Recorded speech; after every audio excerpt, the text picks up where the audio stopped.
They said the wind over Dry Mesa could peel secrets off a man.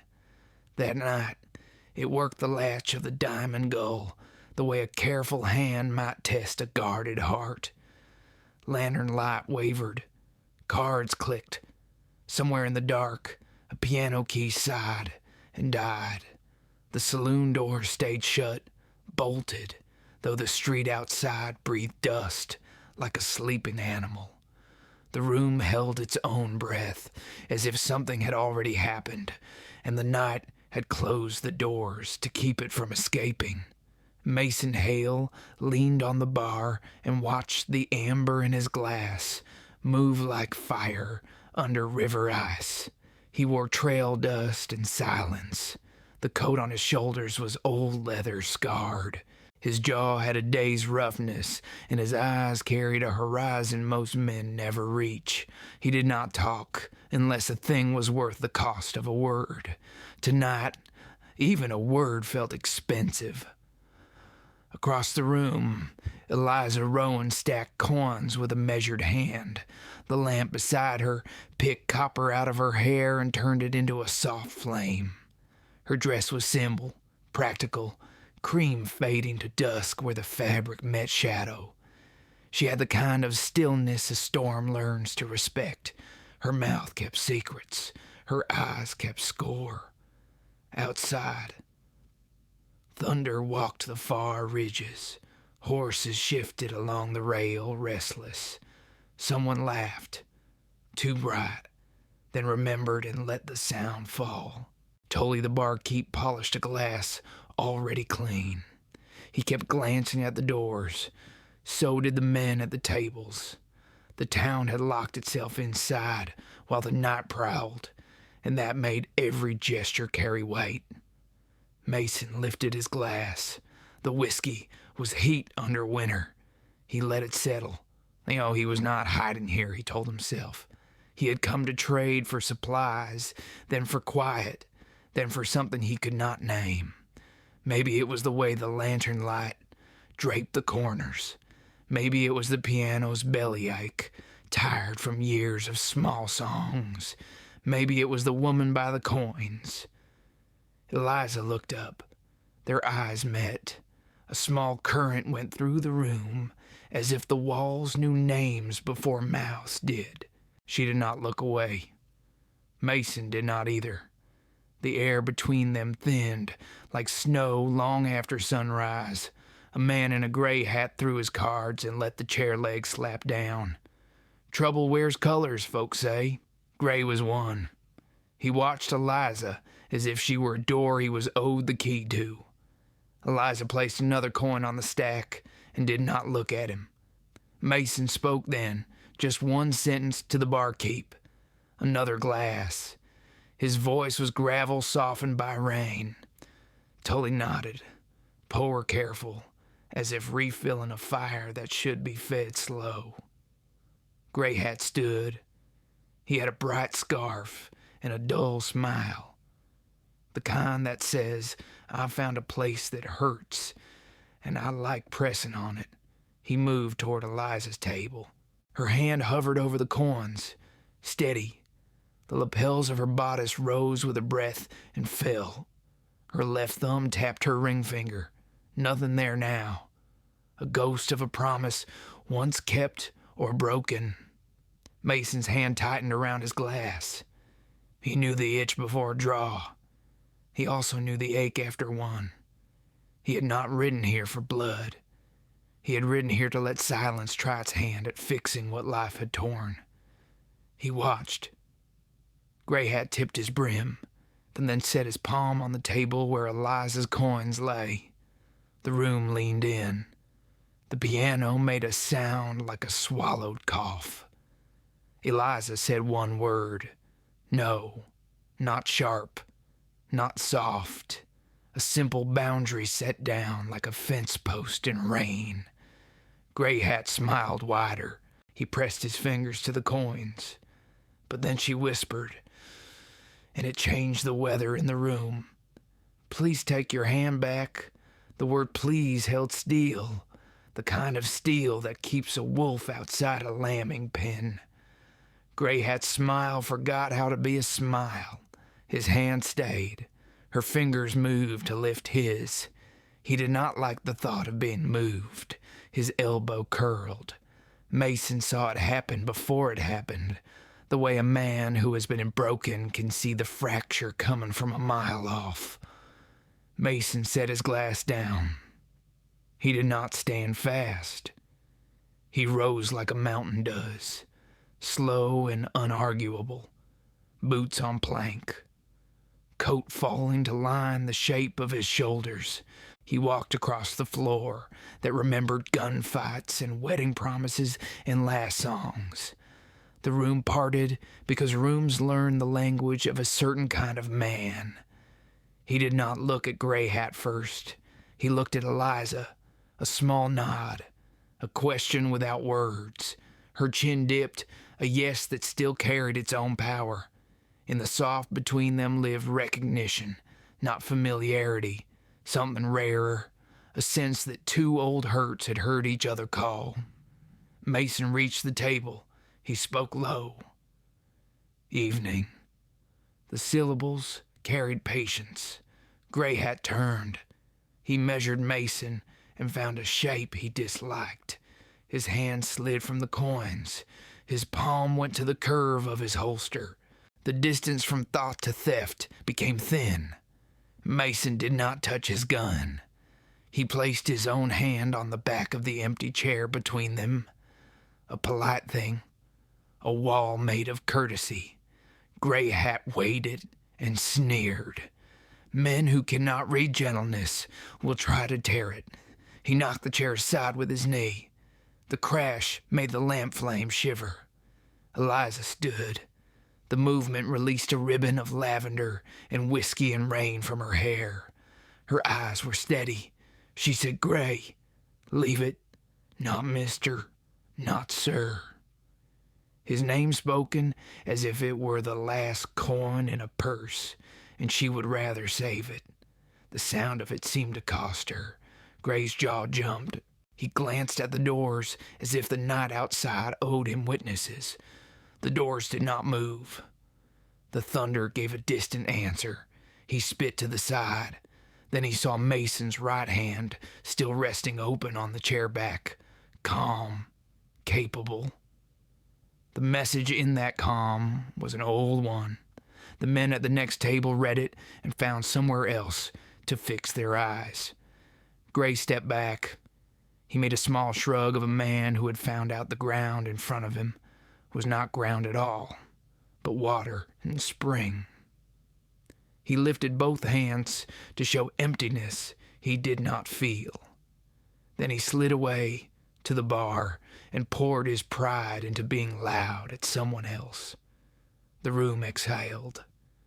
Eliza's shoulders eased. The lamp regained its courage. Mason turned his face toward her. Up close he could see the trace of a scar by her temple, a faint white curve like a river bone under skin. It looked healed. It did not look forgotten. "Thank you," she said. 2 words. Careful. He nodded. "You are welcome." His voice did something to the space between them. It laid down warmth there, thin as first firelight, but real. She gathered her coins. He reached to right the fallen chair. Their hands brushed. Heat, then steadiness. The touch was brief and slow, the way a skittish horse accepts a halter when the hand is sure. Her breath changed. His did too. Somewhere inside both, a door unlatched. Mason took a step back. He let her decide the distance. She did not return to sitting. She tipped her head toward a side room where the piano slept, and the lamplight came gentle through a lace curtain. Safer there, quieter. He followed without speaking, because some things are understood better when kept under the level of words. They stood near the cold piano, and its black keys like closed eyes. Rain began to find the roof. The sound rose and fell. She said, "I run nights here. My uncle owns the place. He's gone to Abilene for 2 weeks." Her gaze drifted to the bolted doors. I keep them closed when the wind looks hungry. He told her his name. She told him hers. Eliza Rowan. A small smile lived for a breath at the edge of her mouth when she said it, like the way dawn tries on the hills before it commits. He said Hale, and she tried it softly, as if the syllable could be a bomb. A crack of lightning threw white bones across the ceiling. In that flash, he saw the ache in her eyes. Old and clean, the kind you dust every day and place back on the shelf so it does not spill. He knew the work of that. He felt his own ache look up. What he did not know was that Gray Hat had not learned yet how to let a night release him. The sound of something metal scraped softly near the bar. The lamp in the side room hummed. The rain thickened. Her voice lowered. "You did not reach for your gun. Most men do," he answered. "The last time I reached quick, I buried a brother by sunrise." She did not ask for the story. The quiet held it. She said, "I am sorry." He said, "Me too." If this story has warmed a quiet corner of your heart, stay close. The night still holds more to tell. Like, share, or comment if you have felt that same quiet longing beneath a western sky. The wind prowled again, dragging grit against the saloon shutters like claws, searching for a weakness. Inside, the lamp's glow painted small circles on the wooden walls.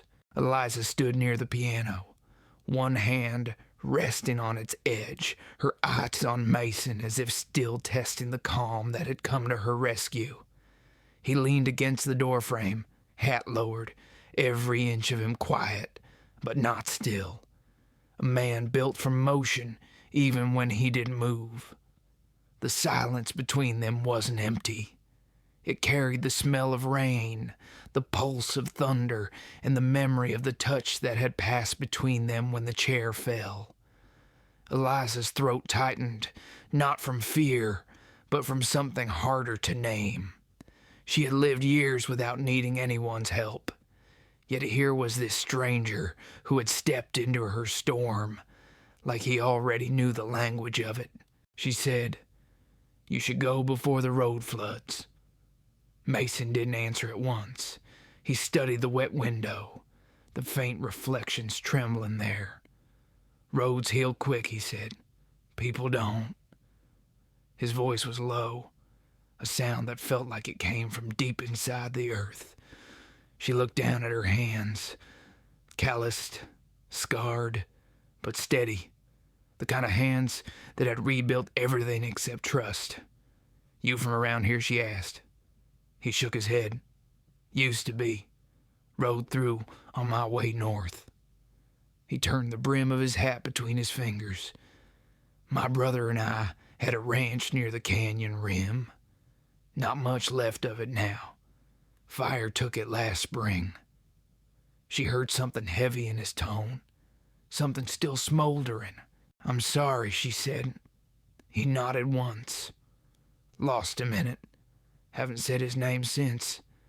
The way he spoke, it was plain, without drama, but it landed hard. Eliza felt the echo of her own buried pain stir.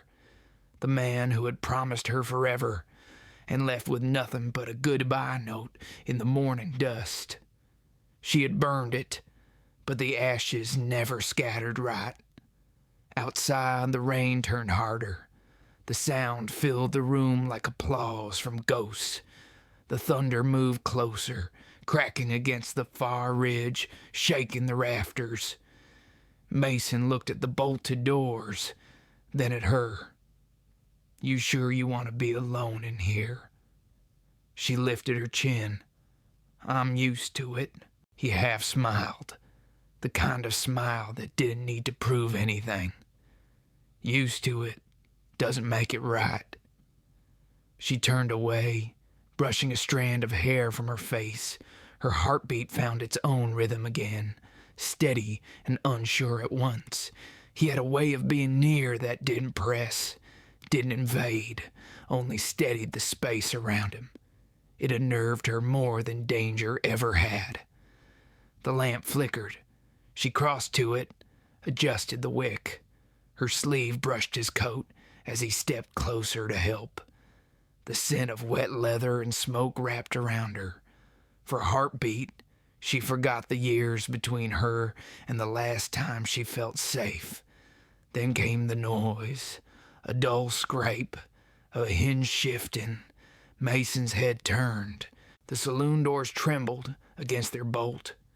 He moved before thinking, crossing the room in 3 long strides. Eliza's breath caught. The rain masked most sounds, but this one carried intention. A man outside, maybe 2. She whispered, "I thought I locked it." "You did." He drew the revolver from his holster slow, silent. The sound of steel leaving leather filled the air like a promise. He nodded toward the side room. "Stay behind the bar." She hesitated. "I can handle myself." "I don't doubt it," he said, "but let me earn the right to believe it slower." She obeyed, slipping behind the counter, crouching near the shelves where whiskey bottles glowed amber in the dim light. Mason waited. The door strained again.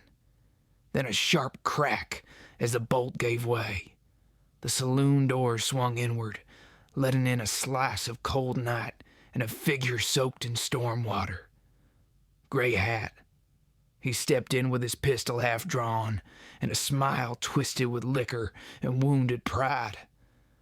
"Well now," he said, "didn't think the lady needed company." Mason said nothing. The rain ran off the brim of his hat. The silence before a gunfight has its own voice, a hum that lives under the heartbeat. Gray's gaze flicked to the bar. Eliza's outline showed faintly against the whiskey glow. He sneered. "Didn't mean to interrupt your hero's watch, cowboy." Mason's eyes lifted. "You already did." His tone was calm, deadly in its patience. Gray lifted his gun higher. "Funny thing, you don't look like a man who belongs anywhere."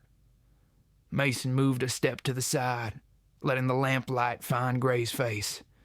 "You drink too much to aim true." Gray laughed. "Guess I'll have to get closer." The floor creaked as he took a step, and then another. Mason's fingers flexed once. His gun was still low, steady. Eliza whispered from behind the bar, "Don't." Her voice trembled, not from fear, but from memory. Mason heard the plea inside it, not for his safety, but for what killing would steal from him. He said softly, "Stay down." His eyes never left Gray. Gray twitched. A drop of rain fell from his hat to the floor. Then he lifted the barrel higher. The motion broke the air. The crack of gunfire came like thunder's echo. The lamp flared, then silence. Smoke curled in thin blue ribbons. Gray Hat stumbled backward, his pistol clattering to the floor. A red bloom spread across his shoulder. He fell against the doorframe, breath ragged. Mason stood still, gun lowered now. One shot, clean. Enough to stop, not to end. Eliza rose from behind the bar, heart pounding. Gray groaned. His eyes found her once, full of pain and rage, then rolled closed. Mason stepped forward, kicked the fallen pistol aside, then turned the man onto his side. He's alive. He'll keep that shoulder if someone stitches it soon. Eliza exhaled slow. Her hands shook as she pressed them to the wood. Mason holstered his weapon. The rain softened again, like the sky had seen enough blood for one night. He looked at her. "You all right?" She nodded. "You could have killed him." "Didn't want to," he said. "Killing's easy. Living with it isn't." He lifted Gray by the collar, dragged him to the corner, tied his hands with the man's own scarf. When it was done, he looked out into the rain. "No law here tonight. I'll take him to the sheriff at dawn." Eliza followed his gaze. "You'd ride in that weather?" He shrugged. "I've ridden through worse, for less reason." She poured whiskey into 2 glasses, set one down near him. Her fingers brushed the rim of his glass. "Thank you," she said. "For what?" "For stopping him without becoming him." Mason took the glass, but didn't drink. He watched the amber swirl. "I've spent years trying to learn that difference." For a while, only the storm spoke. It eased to a murmur, wind breathing through broken shutters. Eliza sat, the tremor leaving her hands. Mason leaned against the bar, eyes tracing the old bullet holes in the wall. They looked like constellations from another life. "You could stay till morning," she said. "Roads are worse than they look." He didn't answer right away. His instinct said, "Move on." But her voice had a gravity that pulled like the desert moon. Finally he said, "All right, just till it clears." She smiled faintly. "That's what everyone says before they never leave." Outside, the dawn pressed faint light against the horizon, gray and wet. Inside, 2 souls who'd forgotten warmth found a trace of it in the quiet left after violence. Mason looked at her once more, as if memorizing her face against the coming miles. Eliza met his eyes, and the air filled again with something that felt like safety, if only borrowed. If this story has touched something quiet inside you, stay close. The firelight of this western night still has more to show. Like, share, or comment if your heart has ever waited out a storm beside a stranger's calm. The morning light found its way through the cracked shutters, cutting long stripes across the saloon floor. The storm had passed, leaving the air thick with the smell of wet dust and whiskey. Mason was already up, hat low, tying the last knot on the rope that held Gray Hat to a post near the door.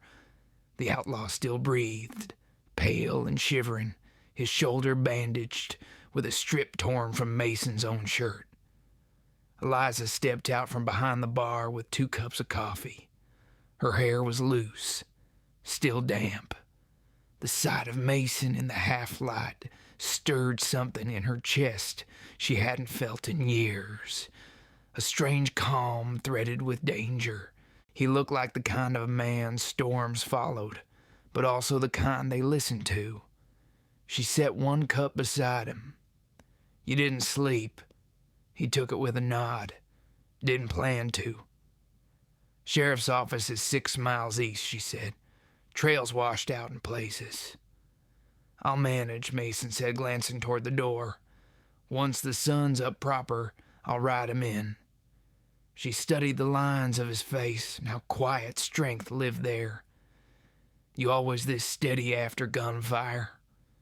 He sipped the coffee, winced at its heat. "You learn to be. I've seen worse mornings." Her eyes softened. "You lost more than your brother in that fire, didn't you?" He looked at her then, truly looked, as if deciding whether her question deserved an answer.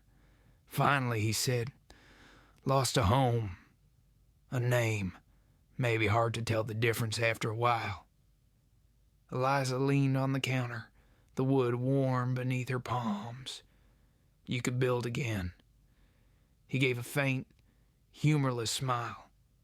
"You ever rebuild something you didn't believe in anymore?" She didn't answer.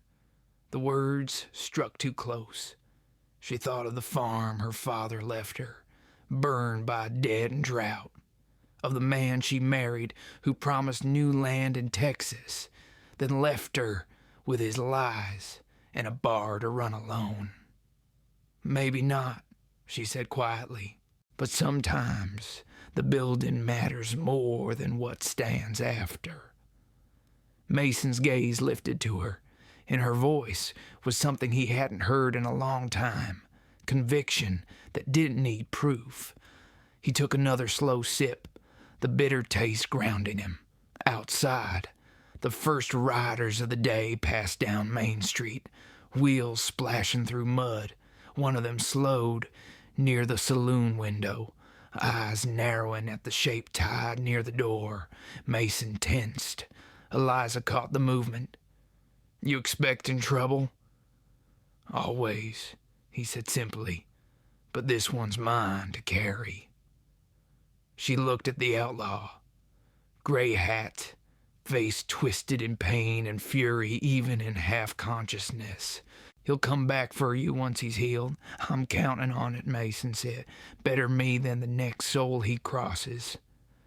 Eliza crossed her arms. "You talk like a man who's done making peace." "Maybe I am," he said, voice low, "but I'm not done protecting it." For a moment, the room felt small, too full of what wasn't being said. The air between them held the heat of last night's fear, the nearness of something neither dared name. Then Mason turned toward her. "You got needle and thread?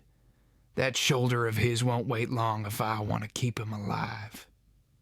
She nodded, fetched a small tin box from behind the bar. As she handed it over, their fingers brushed again. The touch sent a pulse through her arm, soft but deep, like the echo of thunder in clear air. "You shouldn't help him," she said. "I ain't helping him," Mason replied. "Just stopping the dying from doing more harm than it should." He knelt beside the outlaw, steady hands at work. The man groaned, cursed, tried to jerk away, but Mason's voice, calm, firm, kept him still. "You'll live," he said, "and that's your punishment." Eliza watched from the counter, her heart caught between gratitude and unease. This stranger had stepped into her life like a storm, violent, sudden, necessary. And now that the danger was over, she didn't know what to do with the quiet he left behind. When Mason finished, he stood and washed his hands in a tin basin. The water turned pink, then brown. He dried them on his coat. "He'll hold till I reach the law." She nodded, then hesitated. "You could stay another night. Roads will still be mud till morning." He met her eyes. "If I stay, I might not leave." She didn't flinch. Maybe that wouldn't be the worst thing. He looked at her a long moment, then away. "You don't know me, Eliza." "I know what you did," she said, "and I know how you didn't do worse." That struck him silent. They stood there, two souls caught between leaving and belonging. The light shifted, catching dust motes that danced like ash in the sun. Mason reached for his hat, settling it low on his brow. "I'll be back after I turn him in. You should keep those doors closed till then." Eliza's lips parted, but she didn't speak. He opened the door, the hinges moaning, rain-scented wind spilling through. The light behind him turned gold. "Mason," she said. He paused, hand on the frame. "Be careful." He nodded once, a promise made in silence, and led the outlaw out into the open day. The door shut behind them with a sound that felt like loss. She stood there, fingers resting on the counter where his cup still sat, steam fading. For the first time in years, she prayed, not for safety, but for return. If this story has found a place inside your quiet, stay near. The trail ahead is long, and hearts like these don't cross paths twice. Like, share, or comment if you've ever watched someone ride away and felt the world hold its breath. The road east of Dry Mesa was nothing but mud and memory. Mason rode slow, the outlaw tied to his spare horse, rain still dripping from the eaves of heaven. The desert smelled of wet sage and iron. Every hoofbeat sank deep, heavy as thought.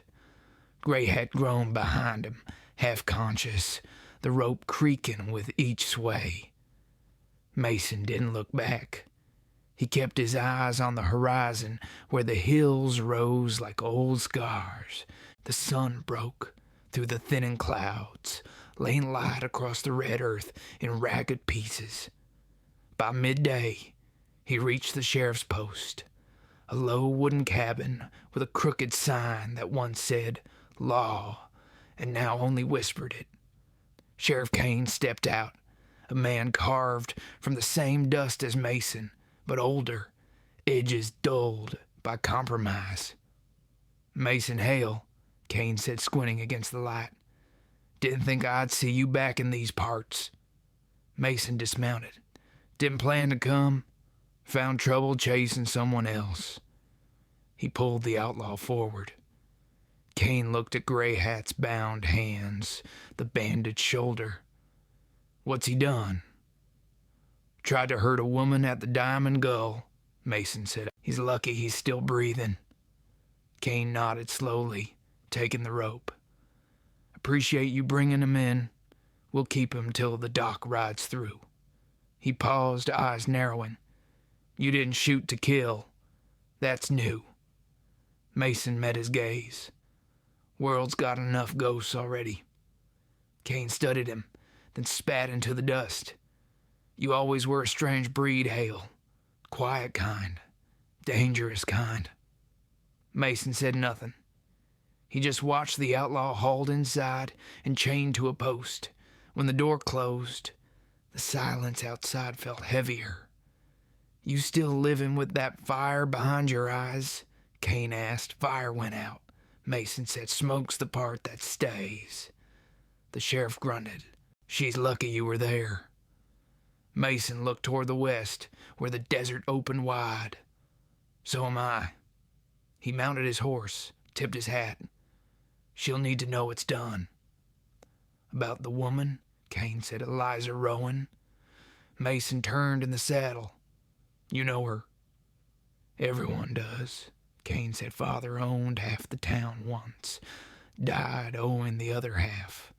She's been running that saloon alone ever since. Folks say she don't take kindly to help." Mason's mouth curved in something like a smile. "She made an exception." Kane chuckled. "Be careful with that one. Some fires burn clean. Some take you with 'em." Mason didn't answer. He just rode back toward the west, where the light began to fade behind the ridges. By the time he reached Dry Mesa, night was slipping in again, quiet and deliberate.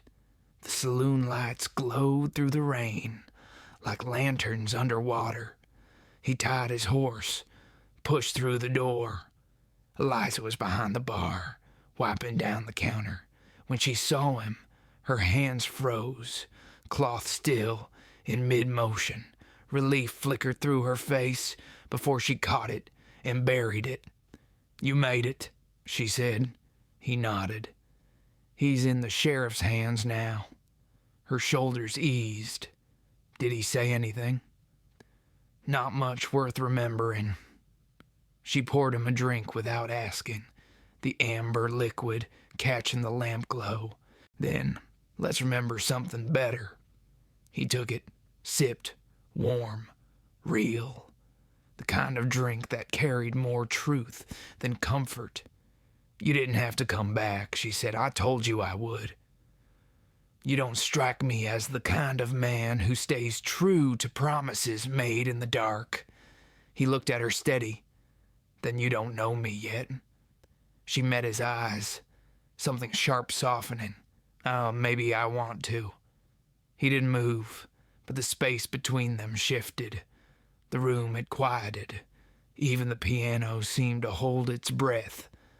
Mason set the glass down. "Sometimes wanting's the hardest road." Eliza leaned forward, voice low. "I've walked harder." Thunder rolled again, distant but clear. She crossed her arms, the lantern's light tracing the line of her throat, the curve of her collarbone. "You think you're the only one carrying ghosts?" He shook his head. No, but some of us carry them quieter. Her gaze didn't waver. My husband was shot outside that door 3 years ago. Wrong man, wrong night. Every time I bolt it shut, I hear the echo. Mason's jaw tightened. You still open it. She looked away. Someone has to. He stepped closer. You're stronger than you think. Her eyes lifted. You're lonelier than you admit. The words hit like a slow bullet. Truth without cruelty. He didn't answer. The storm outside deepened, wind pressing against the glass like breath. She moved around the counter, stopped a few feet from him. The smell of rain clung to her hair. I don't know why you came back, she said softly, but I'm not asking you to leave tonight. He studied her face, the defiance, the ache beneath it. Maybe that's reason enough. Their eyes held until the distance between them wasn't distance anymore. Her hand rose, hesitated, then rested on his chest, over the steady beat of a heart that hadn't known warmth in years. He covered her hand with his, neither pulling her closer nor letting her go, just being there. The sound of rain softened to a whisper, and the world seemed smaller than two heartbeats finding the same rhythm. She said quietly, You don't have to fix me. I'm not trying to, he said, just standing where the wind stopped. Her breath trembled against his throat, her voice barely there. Then maybe stay till it starts again. Outside, lightning broke the sky open, turning them to silhouettes in silver. Inside, something old and guarded began to breathe again. If this story has touched a quiet ache inside you, let the night keep you near. There's still fire left in this western sky. Like, share, or comment if you've ever stood too close to something that felt like healing and danger at once. The night stretched slow and soft over Dry Mesa, a velvet quiet between storms. The lamplight inside the Diamond Gull burned low, wrapping the room in a honeyed glow. Mason sat at the far table, his hat resting beside a half-empty glass. The air carried the scent of rain, wood smoke, and her. Eliza moved through the room barefoot, sweeping away the last traces of mud left by travelers who had come and gone without names. Her dress brushed the floor, whispering against the boards. Every sound felt intimate, like something meant only for two. You don't have to stay up, Mason said, voice low. She smiled faintly. I don't sleep well when it rains. He watched her, the way her shoulders lifted with quiet strength, the way her hair caught the light like bronze at sunset. You should rest, he said. I will, she answered, when the night runs out of stories. He leaned back in his chair. Then I reckon you'll be awake a while. Her laugh came soft, a little raw, like it hadn't been used much. She set the broom aside and joined him, pouring another measure of whiskey. To peace even if it's borrowed, she said. He lifted his glass. To borrowed peace. They drank, silence settling again, not empty but full of small meanings. Eliza looked at his hands, scarred but steady. You've done enough fighting for one life, she said. He shrugged. Sometimes fighting's the only thing that keeps a man from vanishing. Then maybe you're tired of vanishing. He met her eyes. Maybe. The wind sighed through the cracks in the door. She reached up, tucked a loose strand of hair behind her ear. You remind me of the horizon, she said quietly, always moving, never staying long enough to belong. And you remind me of what makes a man want to. Her breath caught. For a long moment the sound of rain filled the space between them, soft and constant, like a heart remembering how to beat. Mason rose, the chair creaking behind him. He crossed to the window, the storm light painting his face in silver and gold. "You ever think about leaving?" he asked. "Every day," she said, "but someone's got to keep the lights burning. Otherwise the ghosts start talking too loud." He nodded, his reflection merging with hers in the window pane. "Ghosts don't scare me," he said. "They should," she whispered. "They know what you're afraid to feel." He turned. "And what's that?" Her eyes didn't move from his. "Being wanted for something more than what you can fix." The words hit deep. He took a slow step closer. She didn't move. The lamplight trembled between them. He reached out, brushed a fingertip against her wrist, tracing the faint line of a vein that pulsed like a secret. Her skin warmed under his touch. She didn't pull away. "Tell me to stop," he said. She shook her head once, a small, trembling motion. "If I wanted you to stop, I'd have locked the doors." He let his hand slide higher, the calloused pads of his fingers learning her by memory already forming.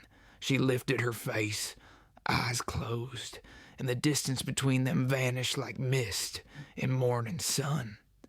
Their first kiss was slow, searching, almost shy. Two people who'd forgotten gentleness, finding it again. Her breath hitched. His hand found the curve of her jaw, thumb resting near her ear. The world outside, the rain, the wind, the tired desert faded into silence. When they parted, neither spoke. Her eyes glistened, not from tears, but from the weight of being seen. Mason brushed his thumb over her lower lip, then stepped back, breaking the spell before it broke them. She turned, walking toward the piano, fingers grazing the keys without pressing them. "You always walk away right when it matters?" she asked. He exhaled. "Only when I'm afraid it might." "Then stay afraid," she said, "and stay." He hesitated, then crossed the room again, slower this time. The storm had passed, but its echo lived inside them. He stopped beside her, their reflections caught together in the black surface of the piano. "Maybe I don't have to leave before dawn," he said. Her voice softened. "Maybe dawn doesn't have to come." They stood in that quiet like it was sacred. Two lost things finding shape in each other's stillness. Outside, the desert breathed steam into the cold air, and the sound of dripping water marked time slower than any clock. Mason reached up, tilted her chin toward him again. This time, the kiss wasn't shy.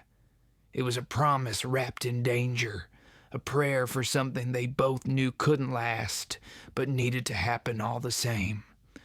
Her fingers tangled in his coat. His breath shuddered against her cheek. When they finally pulled apart, she rested her forehead against his chest.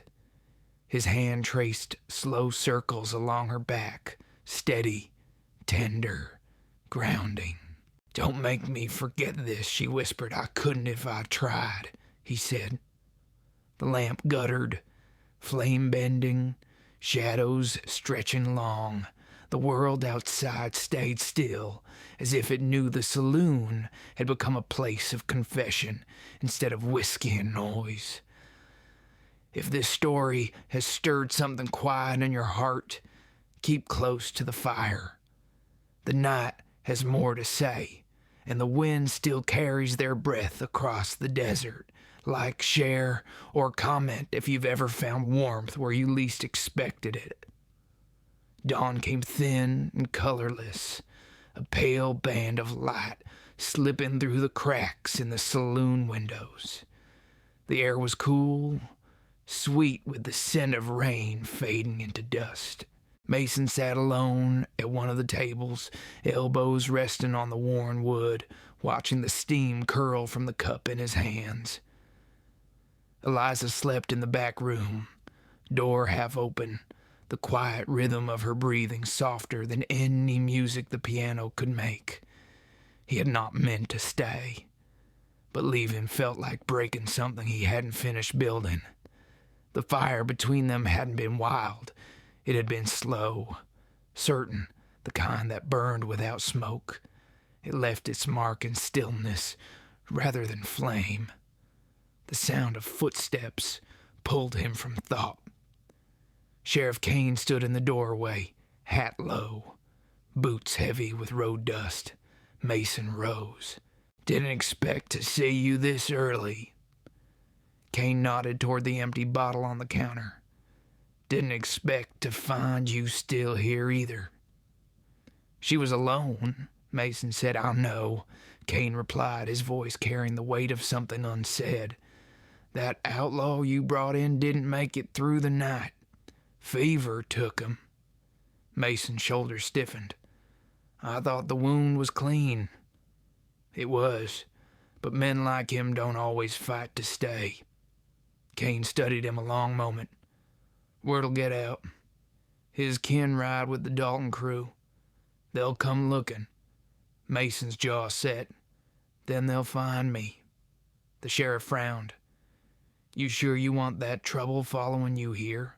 Folks in this town had enough ghosts already." Mason looked toward the back room where Eliza slept. "I didn't come here looking for ghosts, Kane, but I'm not leaving her to face what comes." Kane sighed, tugged at his gloves. "You always had a way of turning bad luck into a promise. Just don't die trying to keep it." He tipped his hat and left, boots fading into the morning hush. An hour later, Eliza stepped into the main room, hair unbound, wrapped in a faded shawl. She paused when she saw Mason by the window, the light catching the quiet angles of his face. "You're up early," she said. "Old habits," he replied.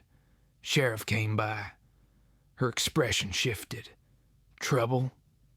"Gray Hat didn't make it. His kin might come." Her fingers tightened around the shawl. "I've had men come through here before, Mason. I can handle myself." He turned to her. "You shouldn't have to." She met his gaze, steady. "And you shouldn't keep trying to save what doesn't need saving." He stepped closer, voice low. "That man wanted to hurt you. His brothers won't ask why. They'll just burn everything in reach." "Then we'll stop them together," she said. "I'm done running from fire." He searched her face, saw no fear there, only the hard, quiet resolve of someone who lived through worse and refused to break again. He felt something inside him give way, a kind of surrender that wasn't weakness, but relief. "You've got grit," he said. She smiled faintly. "You say that like it's news." He almost smiled back. "I say that like it's worth staying for." Her eyes softened, the smallest flicker of warmth rising behind them. "You think staying changes anything?"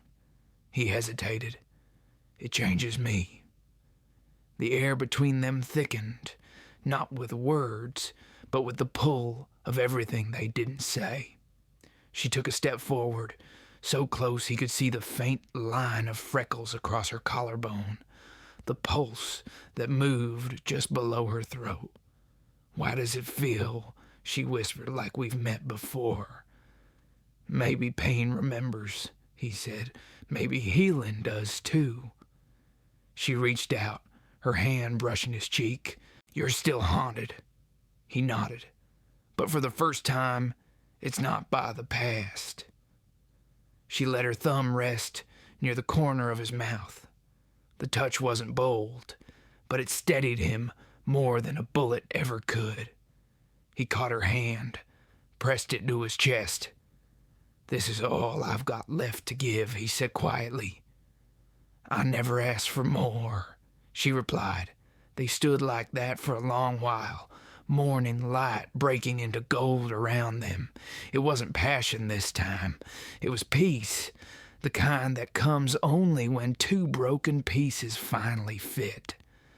By afternoon, they rode out beyond the town limits, following the edge of the dry creek where grass still bent under the weight of yesterday's rain. Mason showed her the ridgeline, where the canyon opened like a wound into the desert. "This is where I buried my brother," he said.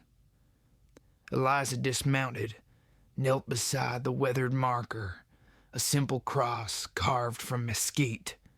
She laid her hand on the rough wood, eyes closing. "He'd be proud of you," she said. He shook his head. "He'd tell me I took too long to stop running." She looked up at him. "Then maybe you stopped in the right place." He reached down, helped her to her feet. The wind rose, hearing the faint scent of juniper and dust. Somewhere far off, thunder muttered again. Mason looked west, where the horizon shimmered under the heat. "They'll come by sundown."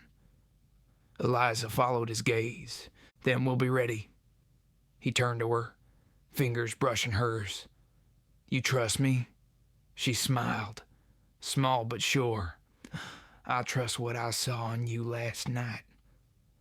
And for the first time since the fire that took his home, Mason Hale felt something steady return, a sense of purpose that wasn't vengeance, but belonging. If this story has found a quiet echo in your chest, stay with it. The wind is shifting, and the desert still remembers their names, like Cher or Comet. If you've ever felt peace and danger breathe the same air. The sun began its slow fall toward the canyon rim, turning the desert gold and red like an ember dying slow. Heat shimmered over the horizon. In the stillness, even the wind seemed to wait. Mason stood in front of the saloon, checking the rifle slung over his shoulder. His horse was saddled, restless. Across the street, shutters closed one by one as the town caught scent of what was coming. Word had spread. The Dalton crew was riding through. Inside, Eliza moved quietly, loading shells into a small revolver. The weapon looked out of place in her hands, delicate fingers against cold steel. She glanced toward the window, where Mason's shadow passed in measured rhythm. When he came back in, he carried the smell of dust and sun. "They'll be here soon," he said. She nodded, tucking the gun into her belt. "How many?" "3, maybe 4. Her throat tightened. "And you think we can stop 'em?" He met her eyes. "I've stopped worse with less." There was no boast in his tone, only fact, quiet and heavy. She believed him. Still, her chest ached. "I don't want to lose another piece of my life to men like them." Mason stepped closer, his presence grounding her. "You won't. Not while I'm standing." Her breath trembled. "You don't owe me this." He brushed a thumb against her jaw, callous skin against warmth. "You don't owe me peace, but you gave it anyway." She closed her eyes, leaning into the touch. "Then let's fight for it." He smiled, faint and fleeting. "That's the spirit." The first rider appeared just as the sun dipped behind the ridge. 3 more followed, silhouettes against the molten sky. Dust trailed behind them like smoke. They slowed near the saloon, faces shadowed beneath their hats. The leader, broad shoulders, coat torn from old battles, swung off his horse. His boots hit the ground with intent. "We heard you shot our brother," he called. Mason stepped forward, rifle steady. He drew first. The man laughed low and cold. "Ain't about who drew. It's about blood owing blood." Eliza watched from the doorway, heart pounding. Mason didn't flinch. "If you're looking to make it even, best get on with it." The air tightened, the kind of silence that lives right before a storm. A hawk cried somewhere above. Then the first gun came up. The world broke open. Gunfire cracked the evening. Wood splintered. The echo rolled through the empty street like thunder. Mason moved with the calm of a man who had made peace with violence long ago. He fired twice, clean and deliberate. One rider fell. Another scrambled behind a trough. Eliza ducked inside, breath sharp. The windows shattered around her. She crawled behind the counter, reloading with trembling fingers. Mason's voice cut through the chaos. "Stay down," she answered with a shot of her own, wild but enough to drive a man from the porch. The sound left her ears ringing. When the smoke began to thin, 2 bodies lay still in the street. One horse bolted into the dusk. The last rider stood, bleeding from his arm, gun wavering. "He was all we had left," he shouted. Mason stepped forward, rifle lowered. "Then walk away while you still can." The man hesitated. Rage twisted through him, but the will to live burned stronger. He spat into the dust, mounted his horse, and rode off into the dying light. Silence returned, heavy and unreal. Mason turned, scanning the saloon. Eliza. She stood stepping from behind the counter, face pale but unbroken. "I'm here." He crossed to her, eyes sweeping over her for wounds. "You're hit?" She shook her head, "Just shaken." He exhaled, setting the rifle aside. "That's normal." Her hands trembled as she reached for him. "Is it?" He caught them, held them still. "Means you're still alive." She looked up at him, eyes wet. "I thought I'd lost everything again." "You didn't," he said. Not this time." She stepped closer, close enough for her heartbeat to press against his chest. The smell of gunpowder and rain mixed between them. "You risked your life for me." He shook his head. "No, for what you reminded me of." "And what's that?" "That not everything worth fighting for has to end in loss." Her breath broke softly. "Mason." He bent his head until their foreheads touched, his voice a whisper. "You're safe now." Her hands rose to his shoulders, pulling him closer until the space between words disappeared. The kiss that followed wasn't born of fear this time. It was release, a promise sealed in the aftermath of danger. His hand found the small of her back, hers gripped his coat. The world outside faded into the hum of twilight and heartbeats. When they parted, her eyes shone like wet amber. "If I asked you to stay," she said, "would you?" He traced her cheek with one rough finger. "If I stayed, I'd never leave." "Then don't," she whispered. He smiled, small, weary, real. "We'll see what the dawn says." Outside, the sky bled into indigo. The wind carried the scent of gun smoke away, leaving only quiet. For the first time in years, Eliza Rowan's saloon felt like home again. If this story has found its way into your heartbeat, let it rest there a while. The fire still burns low in the west, and their night is far from over.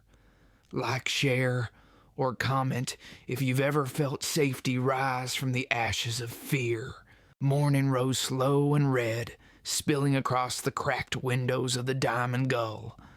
The air carried the hush that follows violence, the kind that makes the world sound softer, fragile. Mason sat on the porch steps, rifle across his knees, watching the sun climb. His face was unreadable, jaw shadowed, eyes steady on the far ridge where smoke from the gunfight had long faded. Inside, Eliza moved quietly, sweeping away glass, wiping blood from the floorboards. Her hands knew the work, her heart didn't. Every mark she scrubbed away seemed to whisper the same thing. Nothing in this town stayed clean for long. When she stepped outside, Mason didn't turn right away. She leaned against the doorway, the breeze tugging at her hair. "You been out here since dawn?" He nodded once. "Couldn't sleep." "Can or won't?" "Both." She joined him on the steps, their shoulders almost touching. The silence between them wasn't empty. It was full of everything they hadn't said the night before. "They'll talk," she said, "the town. About you, about me." He nodded. "Let 'em. People always talk when they don't understand peace." She studied his profile, the faint scar at his temple, the steadiness in the way he breathed. "You could leave now," she said softly. "You've done what you came to do." He looked out toward the open land, the wide road cutting through the sage. And go where? Back to ashes? She turned her gaze to the horizon with him.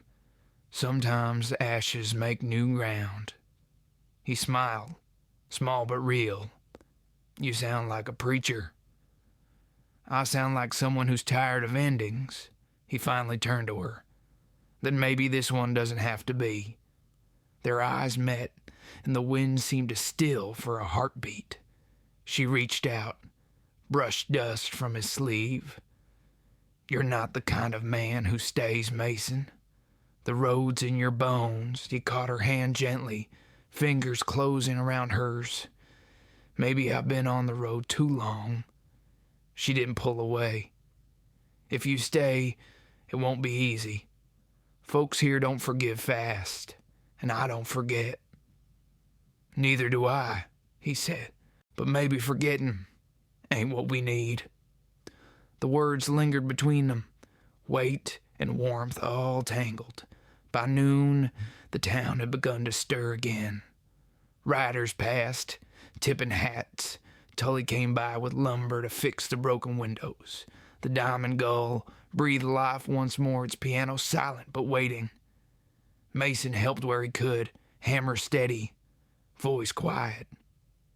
Eliza watched him move through the saloon like a man fixing more than walls. When their hands met over nail, she didn't pull back this time. "You ever think about rebuilding your ranch?" she asked. He paused, wiping sweat from his brow. "Sometimes, but land without meaning's just dirt." She leaned against the counter, then gave it meaning again. He looked up at her. "You offering a reason?" Her smile was soft, uncertain. "Maybe." He chuckled once, low. "Careful, I might believe you." "You should," she said. "I don't make promises I don't mean." The way she said it made him stop moving. He looked at her a long time, then set the hammer down. "You make it hard to remember what I was before this place." Maybe that's the point. The air between them shifted again, a warmth beneath the quiet. Later, when the repairs were done, Mason saddled his horse. The town's eyes followed him from behind curtained windows. Eliza stood on the porch, hands gripping the railing. He tightened the reins, then turned to her. "You sure you'll be all right?" She nodded, but the smile didn't reach her eyes. "I've been all right a long time." "That's not the same as being whole," he said. "Then maybe you've made me forget the difference." He hesitated, jaw tightening, as if holding back something too tender to speak. "If I don't go now, I might never." "Then don't," she said, voice breaking the stillness. "Don't go." He stepped closer, hand rising to her face. "You don't know what you're asking." "I do," she whispered. "Stay until it hurts to remember what leaving felt like." For a long breath, he said nothing. The horse shifted. The wind blew a curl of her hair against his hand. He caught it, let his fingers linger. "You make a man want to believe in home again," he said. "Then believe." He bent his head, kissed her, slow, deliberate, nothing like the urgency of before. It was the kind of kiss that said everything words never could. When it ended, he rested his forehead against hers. "You know they'll come again someday," he murmured. "Then we'll be ready," she said, "together." He nodded, in the smallest motion, but it carried a lifetime of unspoken vows. Together. The horse whinnied softly. Mason glanced toward the horizon, then back at her. "Maybe I'll ride out a while, make sure the road's clear." She smiled through the ache. "You'll come back." He met her eyes, steady and sure. "You'll see the dust before you hear me." She watched him mount, watched the trail swallow him. The sky stretched wide and merciless above, and for the first time in years, she wasn't afraid of it. She turned back toward the saloon, light spilling across the floor where the blood had dried and been washed clean. Her fingers brushed the bar top where his hand had rested. She closed her eyes and whispered, "Come back soon, cowboy." Out on the open trail, Mason Hale looked once over his shoulder. The wind carried the faint sound of her voice, soft as prayer, sure as truth. If this story has stirred the dust in your soul, don't turn away just yet. The horizon still holds what's left unsaid. Like, share, or comment if you've ever let someone ride away and hoped the wind would bring them back. The desert stretched quiet beneath a pale sky, the kind that hides heat behind softness. Mason rode hard for 2 days, following a line of mesas that shimmered like ghosts in the distance. He had told Eliza he'd return soon, but part of him didn't know what soon meant anymore.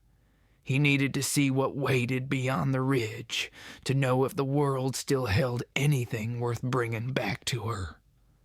At night, he made camp near a dry riverbed, fire small, smoke rising thin. The stars hung close enough to touch. He poured himself a cup of coffee gone bitter, of the kind that tastes of long miles in silence. The wind carried faint sounds, an owl, the creak of old branches, and in the hush between, he heard her voice. Not the words, just the shape of them. Soft, steady, like memory. He smiled against the emptiness. "You tell me I'm a fool," he murmured, "and maybe I am." A coyote cried somewhere, out in the black. The sound rolled over the land like sorrow wrapped in song. Mason looked into the fire until it blurred. The flames painted her face there, the way her eyes caught the lamplight, the way her hand fit his without asking. He realized he was done chasing ghosts. He already knew where he belonged. By the time he turned back toward Dry Mesa, clouds gathered thick over the west. The scent of rain rode the air again. When he reached the first rise overlooking town, he saw smoke, thin but wrong. His chest tightened. He spurred his horse faster. The Diamond Gull stood whole, but something in the air was off. Doors open, lantern swaying, the piano's cover half broken. "Eliza." He dismounted before the horse stopped moving, boots pounding the porch. Inside, the saloon was empty except for the overturned chairs and the faint trace of perfume and gunpowder. His heart kicked hard. He called again, voice low now, almost prayer. "Eliza." Then he heard it, a rustle from the back room.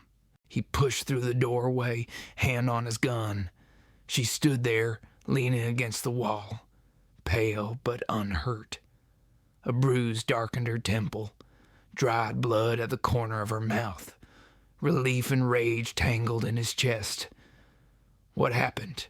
he said. She tried to smile, but it faltered. "2 men rode in before dawn, said they were finishing what their brother started." He moved closer, voice tight. "You killed them?" One ran when the first bullet hit. The others out back. I didn't miss." He let out a breath that wasn't quite steady. "You did what you had to." She looked up at him, eyes fierce beneath exhaustion. "You told me to keep the doors closed. I tried." He stepped forward, took her by the shoulders, gentle but sure. "You're safe now." Her hands trembled against his chest. "You came back. I said I would." Something broke in her then, not weakness, but release. She let out a sound that was half laugh, half sob. "You always show up after the storm." He pulled her into him, arms wrapping around her, the scent of dust and blood mixing with rain. "Maybe that's when I'm needed." She pressed her forehead to his chest. "I was afraid I'd lose this before I even knew what it was." He tilted her chin up, eyes steady on hers. "You can't lose what you've already found." Her lips parted, but no words came. He kissed her then, not the way he had before, not for comfort or hunger, but for truth. Slow, this deliberate, a vow carved into silence. When they parted, she whispered, "You keep saving me, Mason." He shook his head. "No, Eliza, you saved yourself. I just showed up to see it happen." Lightning cracked beyond the window, lighting the room in silver. She turned, glancing toward the bodies outside. "They'll send more. There's always more." "Let them," he said. "We'll face them together." "You sure about that?" "Only thing I've been sure of in years." Her breath caught. "And after that?" He brushed his fingers over her cheek. "After that, we build something that doesn't burn." She smiled faintly through the weariness. "You make it sound easy." "It won't be," he said, "but it'll be real." The storm broke just before sunset. They stood on the porch, watching rain sweep across the empty street. The earth drank deep, the smell of wet cedar filling the air. Mason's arm stayed around her shoulders, steady, protective. She leaned into him. "Feels like the desert's breathing again." He looked down at her, voice quiet. "So are we." A long silence stretched between thunder and calm. Somewhere far off, a train whistle called through the hills, a sound of leaving, or maybe of return. Eliza closed her eyes. "When this passes, what then?" "Then we start over," he said. "Together." She looked up, searching his face. "You sure you want to start over? With someone who's been broken this long?"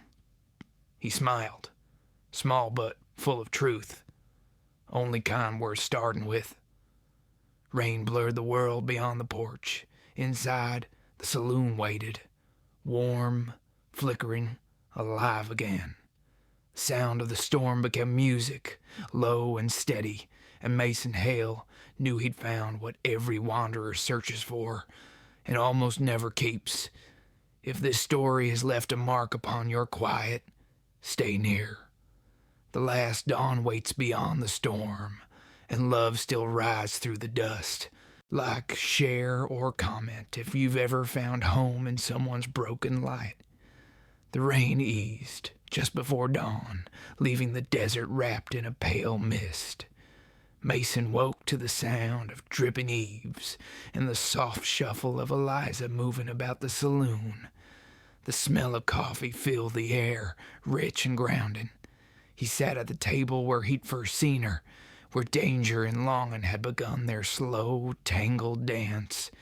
She poured 2 cups, set one in front of him. Her eyes caught his, steady, warm. "Storm's done," she said. "For now," he answered. They sat in silence for a while, listening to the rain fade into the earth. Outside, the world was washed clean, the kind of morning that felt like it was trying to forgive what came before. Eliza looked toward the window. "You ever think it's strange how quiet feels after chaos?" Mason smiled faintly. It's the only time you can hear what matters. She studied him. And what do you hear? He met her gaze, no hesitation in his tone. You. The word hung in the air between them, simple and certain. Her lips parted, breath catching in her throat. Mason, she said softly, you don't have to say things you can't keep. I'm done running from what I mean, he replied, and I mean every word. He reached across the table, took her hand in his. Her fingers trembled before settling into his palm. The warmth there was quiet, but fierce, a promise without ceremony. By noon, the sun burned the mist away. The land stretched wide and endless again. Mason saddled his horse behind the saloon, the same way he had the morning after they met. This time, there was no rush in his movements, no weight pressing him toward the horizon. Eliza stepped out to meet him, hat in hand, wind-tugging strands of hair loose around her face. You going somewhere? She asked. Not far, he said, just to make sure the trail's clear. You always checking for storms before they come? Habit.